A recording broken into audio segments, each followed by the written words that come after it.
Komentimi përsosur i Kuranit, Gjuzi 30. Sure El Beled, ajetet nga 8 deri te ajeti 10. Elem nej'al lahu aynayn wa lisanan wa shafatayn wa hadaynahu najdayn. A nuk I kemi dhënë ne atij dy sy, edhe gjuhë, edhe dy buzë, dhe ja kemi bërë të qarta të dyja rrugët. Komentimi: mirësia e syrit, e gjuhës dhe udhëzimit. Ajetet e kaluara flisnin për mendjemadhsinë dhe pavëmendjen e njeriut rebel. Këto ajete tregojnë për një pjesë shumë të rëndësishme të mirësive materiale dhe shpirtërore të njeriut, që në këtë mënyrë mendjemadhësia dhe pavëmendja e tij të thyhet. Nga ana tjetër, e fton njeriun të mendojë për krijuesin e këtyre mirësive, duke nxitur ndjesinë e falënderimit e njëkohësisht e drejton atë drejt njohjes së krijuesit. Së pari, a nuk I kemi dhënë ne atij dy sy, edhe gjuhë, edhe dy buzë, dhe ja kemi bërë të qarta të dyja rrugët. Në këto tre fjali të shkurtra janë trajtuar tre prej mirësive shumë të rëndësishme që Allahu I ka falur njeriut. Të gjitha këto janë nga madhështitë dhe mirësitë e Allahut. Mirësia e syve, gjuhës dhe buzëve është e pakrahasueshme dhe e paarritshme për njeriun. Nga ana tjetër vendoset mirësia e udhëzimit për të mirën dhe të keqen. Keni parasysh se fjala an-najdu në origjinal ka kuptimin e një vendi të lartë, e kundërta e saj është fjala at-tahamatu, që ka kuptimin e tokës së ulët. Në të vërtetë të dyja këto kanë për qëllim shpjegimin e të mirës dhe të keqes. Për sa u përket mirësive të mësipërme, është e mjaftueshme të thuhet vetëm kaq që syt janë mjeti më I rëndësishëm I njeriut në mënyrë që të krijojë marrëdhënie me botën e jashtme. Mrekullitë e syrit janë në lartësinë më të madhe saqë njeriu përballet me një mrekulli të krijuesit të tij. Shtresat e syrit, të quajtura si më poshtë: lëkura, konjunktiva, sklera, kornea, irisi, kristalini, korpus vitrium ose trupi qelqor dhe retina.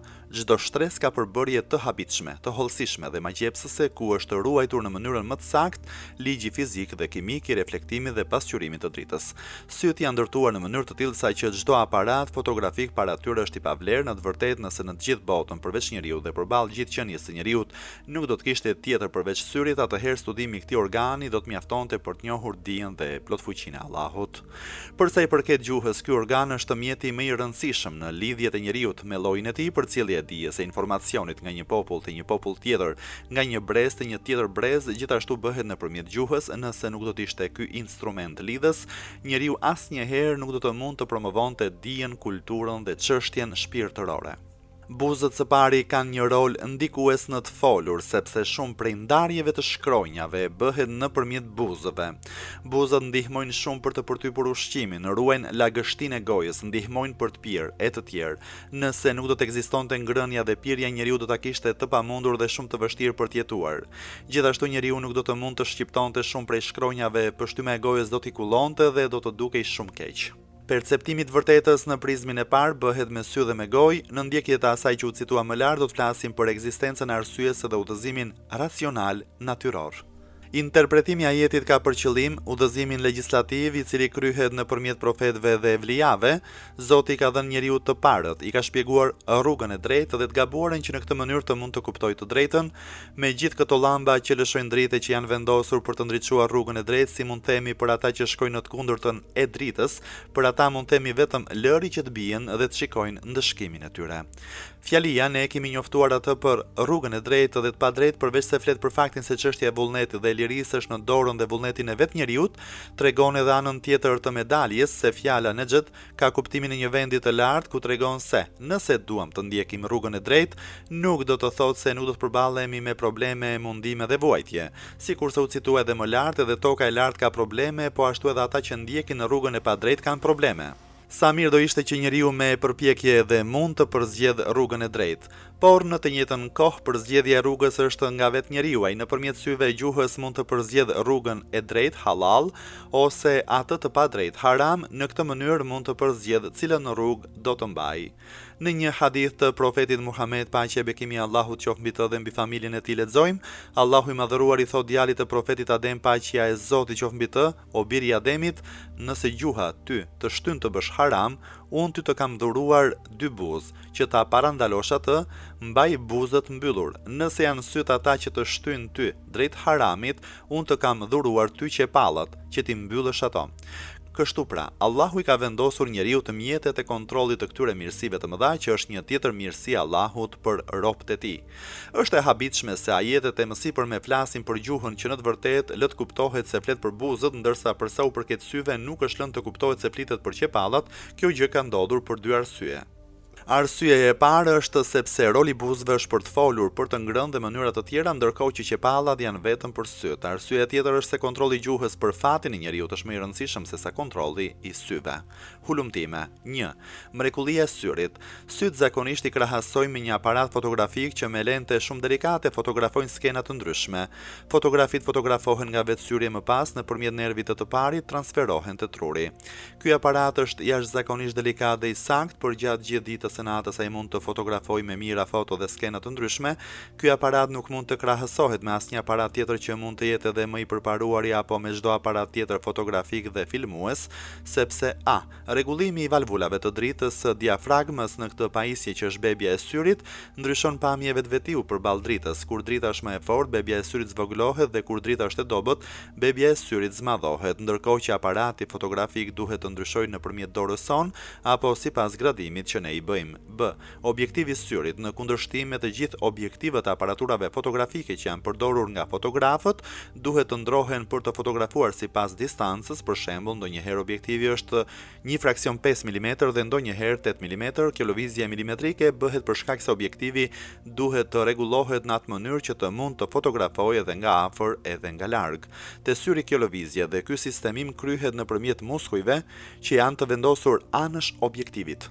Kjo gjë bëhet në mënyrë të tillë saqë një objektiv i syrit kryen në vetvete punën e qindra objektiveve. C. Ky aparat fotografik lëviz në 4 drejtime të ndryshme dhe nëpërmjet muskujve të syrit mund të lëviz nga cila do anë që dëshiron të fotografojë. Ç. Një tjetër shënim i rëndësishëm në këtë rast është se në aparatet fotografike duhet të ndrohen filmat dhe kur një shqirit filmi mbushet, duhet të hiqet e të zëvendësohet ose në aparatura digjitale ka një limit fotosh, por tek sytë e njeriut kjo gjë nuk ndodh, ata fotografojnë përgjatë gjithë jetës së tyre pa ndryshuar asgjë. Kjo gjë ndodh sepse në pjesën e retinës së syrit ku fotot reflektohen në të janë dy qeliza, konike dhe cilindrike që kanë një material shumë të ndjeshëm përballë dritës.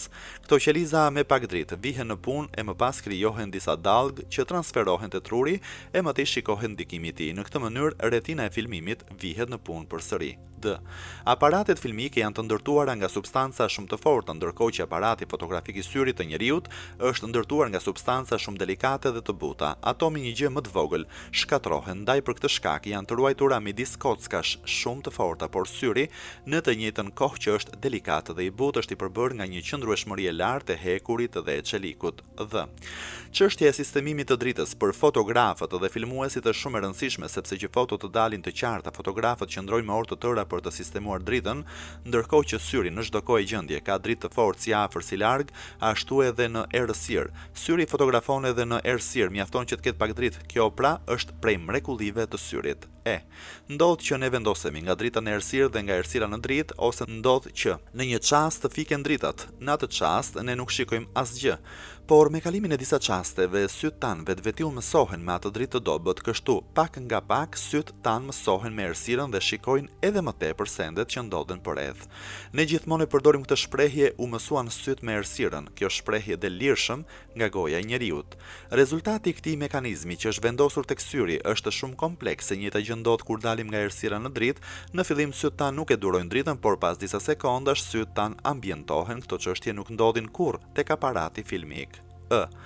Aparaturat filmike mund të filmojnë nga hapësira të kufizuara, ndërkohë që sytë e njeriut nuk e kanë këtë kufizim. Me fjalë të tjera, ne mund të shikojmë 180 gradë rreth e përqark, ndërkohë që asnjë aparat fotografik nuk është i tillë. F. Ndër çështjet e çuditshme dhe të habitshme janë dy sytë e njeriut që secili prej tyre ka një aparat të pavarur. Ata janë sistemuar dhe programuar në mënyrë të tillë që secili prej tyre bie në një pikë. Nëse ky program do të prishet pak, atëherë njeriu me dy sytë e tij do të shikonte dy trupa. G. Një tjetër pikë është se të gjitha skenat që syri i fotografon kalojnë në retinën e syrit me kokë poshtë, ndërkohë që ne nuk shikojmë asgjë me kokë poshtë. Kjo gjë ndodh për shkak se syri duhet mësohet dhe të ruajë lidhjen e gjërave me njëra tjetrën. Gjë. Syri duhet qëndrojë vazhdimisht i lagësht sepse nëse ndodh që syri të qëndrojë i thatë për disa ora i dëmtohet shumë, kjo lagështi krijohet vazhdimisht nga gjëndrat e lotëve, ato futen brenda syrit nga një anë dhe dalin nga syri nëpërmjet venave shumë të holla që janë vendosur në cep të syrit, më pas lotët kalojnë te hunda dhe atë e mbajnë po ashtu të lagësht, atëherë do të na rrjedhin lotët vazhdimisht. Nëse gjëndrat e lotit do të thahen, atëherë kjo gjë do të ishte e rrezikshme sepse qepallat nuk do të mund të lëvizinin dhe nëse do të aktivizoheshin më shumë se sa duhet, atëherë do të na rrjedhin lotët vazhdimisht. Nëse rruga e hollë e daljes së lotit do të mbyllej, ne duhet vazhdimisht të mbanim një pecet që të thajmë lotët që na dalin, kjo gjë do të ishte shumë e mërzitshme për njeriu. Përzierja e lotëve është një përzierje e ngatruar sepse është e përbërë më shumë se prej 10 elementesh. Këto elemente janë më të mirat dhe më të përshtatshme të burime për ruajtjen e syrit. Me pak fjalë, mrekullia e syrit është aq e madhe sa që duhen ditë të tëra të ulesh e të flasësh, si dhe të shkruash, e si rezultat me të gjitha këto burimi kryesor i tyre për të cilin ne mendojmë është afërsisht një pjesë dhjami, asgjë më shumë. Ali ibn Abu Talibi, paqja e Zotit qoftë mbi të, në një nga fjalimet e tij thotë: e habitshme që ky njeri shikon me një copë dhjami, flet me një copë mishi, dëgjon me një kock dhe merr frym nga një pjesë e çar, këto punë të mëdha të jetës kryhen me këto mjete të vogla. 2. Çudirat e gjuhës. Edhe gjuha në radhën e saj konsiderohet si një ndër pjesët dhe gjymtyrët më të habitshme të trupit të njeriut, ajo mbart mbi supet e saj detyra shumë të rëndësishme, përveç faktit që ndihmon shumë në tretjen e ushqimit, gjithashtu ka një rol të rëndësishëm dhe në përtypjen e tij. Gjuha ndihmon që kafshatat e ushqimit i vendos poshtë dhëmbëve në mënyrë që ata t'i përtypin. Këtë funksion ajo e kryen aq mirë dhe me një njohuri të papar saqë veten e saj e ruan që të mos kafshohet nga dhëmbët, edhe pse ajo vazhdimisht është e ngjitur me dhëmbët, kujdeset që të mos dëmtohet. Ndonjëherë na ka ndodhur të gjithëve që nga pakujdesia kemi kafshuar gjuhën, nga dhimbja kemi ulëritur sa s'ka më. Nga kjo kuptojmë se nëse gjuha nuk do ta kishte këtë zhdër vjelltësi, çfarë do të kishte ngjarë me ne?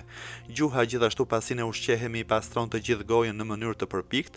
Ndër të gjitha këto punë të rëndësishme që gjuha i kryen është edhe çështja e të folurit. Është e habitshme që Allahu i ka vënë njeriu në dispozicion për të folur një mjet që është shumë i rehatshëm dhe i thjesht, nuk sjell lodhje, nuk sjell mërzi dhe nuk ka shpenzime. Por më e habitshme se kaq për gjuhën është kapaciteti të folurit të njeriu. Njeriu mund të formojë fjali të shumta dhe të jashtëzakonshme për të interpretuar apo për të shpjeguar vende të ndryshme. Një tjetër kapacitet i gjuhës është edhe lidhja e fjalive të ndryshme që ekzistojnë në sajt të studimit të mira gjuhëve që ekzistojnë në këtë botë. Në të vërtetë madhështia e saj është e qartë. 3. Udhëzimi dy rrugëve. Fjala e nëxhedu, sikurse e kemi thënë, ka kuptimin lartësi ose tokë lartë. Në këtë rast ka për qëllim rrugën e drejtë dhe atë të padrejtë. Në një hadith të profetit Muhammed, paqja e bekimi i Allahut qoftë mbi të dhe mbi familjen e tij, lexojmë: o njerëz, ekzistojnë dy lloje tokash, një tokë që është e mirë dhe një tokë që është e sherrë. Për ju nuk është kurrë më e dashur toka që është konsideruar si sherrë. S'ka dyshim se detyrat dhe përgjegjësitë janë të pamundura nëse nuk kemi njohuri. Allahu në përputhje me ajetin e mësipërm, këtë njohuri ka lënë në dorë të njeriut. Kjo njohuri merret nëpërmjet 3 mënyrave: nëpërmjet shqisave të mendjes dhe argumentit, nëpërmjet dijes së lindur dhe natyrës pa pasur nevojë për argument, nëpërmjet shpalljes dhe mësimeve të profetëve, paqja e Zotit qoftë mbi ta, dhe evlijave. Ajo çka i nevojitet njeriu për të përzgjedhur rrugën e përsosmërisë është përzgjedhja e njërës prej këtyre 3 mënyrave që Allahu ka përcaktuar dhe ja ka mësuar atij. Në një hadith është thënë se përzgjedhja apo ndjekja e njërës prej këtyre mënyrave apo rrugëve sipas natyrës së njeriu nuk është më e lehtë se sa tjetra. Në të vërtetë njeriu përzgjedh më me kënaqësi dhe më me lehtësi rrugën e sherrit. Nëse nuk do të ishin edukimet e gabuara dhe mjediset e korrupsionit, dashuria dhe dëshira e njeriu për të mirën do të ishte edhe më shumë. Ndoshta edhe interpretimi me fjalën e nëxhedu, tokë sheshtë e mirë, është për këtë arsye sepse këto toka të buta dhe të mira kanë ajër dhe natyrë më të mirë. Disa komentues janë të mendimit se ky interpretim flet për shfaqjen dhe qartësinë që ka rruga e drejtë dhe e padrejtë. Kjo gjë është e qartë edhe te toka e sheshtë dhe e butë.